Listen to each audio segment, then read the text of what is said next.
जय श्री राम गुरु जी। जय श्री राम। बालाजी महाराज का आशीर्वाद बना रहे। जय श्री राम। गुरु जी, एक भक्त का प्रश्न है कि कहीं से जैसे हमारे साथ कोई संकट लग गया है तो वो एक स्थान बना लेता है, हमें महसूस होता है कि यहाँ पे वो संकट है, हमें जैसे महसूस होता है, तो वो कैसे करें उसका हल, क्या टोटका करें उसके लिए?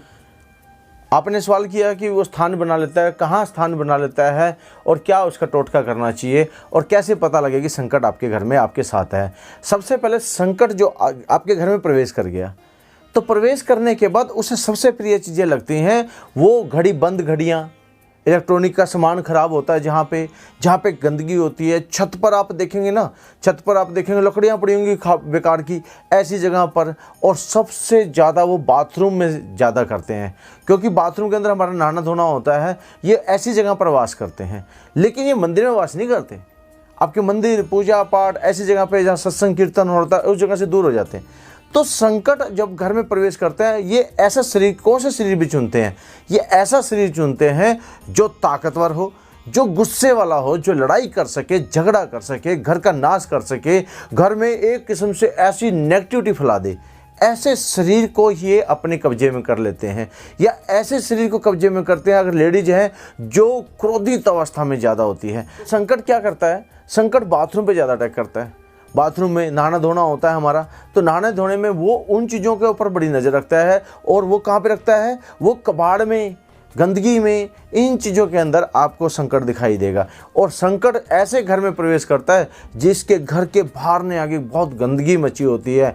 मतलब एक किस्म से मानिए कि ना पोछा लगता है, ना कोई तुलसी का पौधा होता है, वहाँ से संकट प्रवेश कर जाता है। संकट के प्रवेश होने के बाद लक्षण होते हैं आपके घर का जो सीधे सीधे चल रही थी वो एकदम से स्लो हो जाती है। जैसे एक गाड़ी चल रही है बहुत अच्छी से और उसमें एक कील घुसी और वो गाड़ी साइड में लग गई, तो अब वो जो कील है वो संकट का काम करती है। और 1 ग्राम की कील होती है, 1500 किलो की गाड़ी को साइड में लगा देती है। यही बात आपको समझनी है कि संकट जब आपके घर में आता है तो वो लक्षण देने शुरू कर देता है, वो आपके काम को रोकना शुरू करता है, आपके काम में बाधाएं आनी शुरू हो जाती हैं।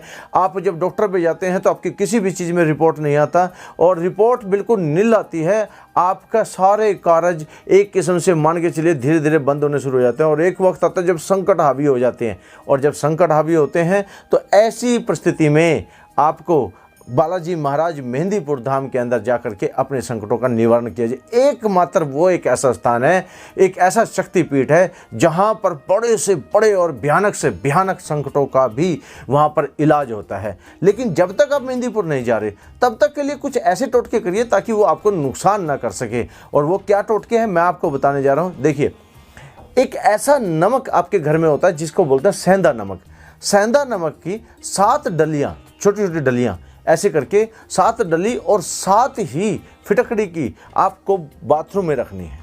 पहला काम ये रखना है। और जहाँ पे आपका लगता कबाड़ है, अभी आप उसके लिए कुछ नहीं कर पा रहे, तो सेंधा नमक की 1 डली वहाँ पे रखें। और जहाँ पे आपके उपकरण ख़राब हैं या तो उन्हें ठीक करवा दें या उन्हें कबाड़ी को दे दें। बिल्कुल ख़राब चीज़ें इलेक्ट्रॉनिक की और ये चीज़ें आपको बिल्कुल नहीं रखनी, इनके अंदर बहुत ज़्यादा तेज़ी से प्रवाह करते हैं वो। और जो व्यक्ति गुस्से वाला होता है उससे आर्ग्यूमेंट से बचें, उसके साथ बहस ना करें।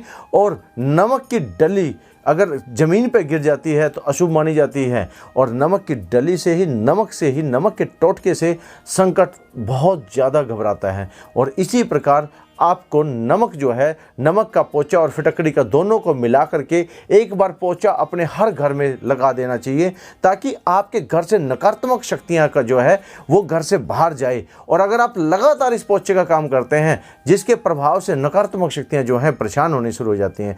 और एक विधि हो रहा है जिसे कहते हैं हनुमान चालीसा। अगर हनुमान चालीसा का पाठ भी पढ़ते हैं तो उससे भी संकट बहुत ज़्यादा परेशान होते हैं। तो ये नमक का जो टोटका है ये आपको जरूर करना चाहिए, क्योंकि ये अनुभव बता रहा हूँ मैं। हम लोग भी संकट से थे, मेरा भी अनुभव ये रहा है कि मैं कोई ऐसे नहीं आया था। मेरा अनुभव ये रहा है कि मैंने पेशी खाई है, पहले मैं जब मेहंदीपुर बालाजी गया ना पहली बार, तो मुझे ये समझ में नहीं आ रहा था कि हो क्या रहा है। और जब मुझे ये समझ में नहीं आया तो हमारे घर में बहुत सारे उपाय किए गए, बहुत सारी चीज़ें की गई, तब जाकर के कहीं संकट का निपटारा हुआ है। और एक बात कहता हूँ, बालाजी दरबार के अंदर जाने के बाद जो एक बार जाता है वो बार बार जाता है, जो बाबा से दिल से प्यार करता है, जो बाबा से सच्चे मन से प्यार करता है। तो संकट 1-2 बार उसे रोक सकता है मेहंदीपुर जाने के लिए, 3 बार रोक सकता है, 4 बार रोक सकता है, लेकिन जीतता वही है जो जिद्दी बन करके मेहंदीपुर जाता है। और चलिए आप सभी भी मेहंदीपुर चलते हैं, मेहंदीपुर बालाजी में जाकर के अपने संकट का निवारण कटवाइएगा। और आशा करते हैं आपको ये वीडियो पसंद आएगी, ये टोटके आपको पसंद आएंगे। इस तरह के टोटके अगर आपको और चाहिए तो वीडियो को लाइक करिए, शेयर करिए, सब्सक्राइब करिए, नोटिफिकेशन को ऑन करिए, ताकि आप तक हमारी आने वाली वीडियो का सूचनाएं आप तक पहुंचे। तो जय श्री राम भक्तों, जय श्री राम। ओम श्री हनुमते नमः। ओम श्री हनुमते नमः।